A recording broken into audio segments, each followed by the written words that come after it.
State legislators have taken another step to pass a bill ending distracted driving across Iowa. And as Local 5's Connor O'Neill tells us, this legislation is moving through the State House with bipartisan support. And Stephanie, hands-free driving legislation at the Capitol has failed to pass over the past few years, but was notable this time. Governor Reynolds has now also shown interest, illustrating urgency on both sides of the aisle to get a law passed this session.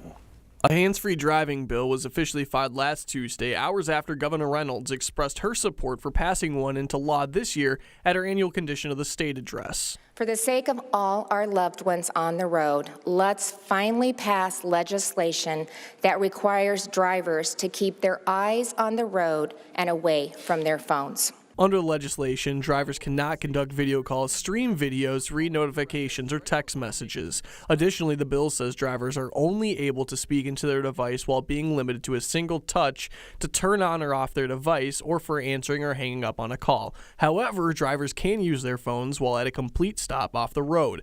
The hands-free legislation has the support from law enforcement and party leaders of both the House and Senate. I imagine the Senate will pass it again, and I would also add that it will save lives, and it's been a law enforcement priority for some time. I think it's important that we look at the data, and the data say that distracted driving takes lives. And I look forward to the House coming on board and seeing where we can go with that and making that reality of life-saving measures for families in Iowa a reality. Anyone found guilty of violating the hands-free driving legislation, if signed into law, would be convicted on a simple misdemeanor. But I think the governor bringing it up in her Condition of the State speech probably amplifies the issue even more so than some of the attempts that we've made in the past. I would be supportive of us having that conversation.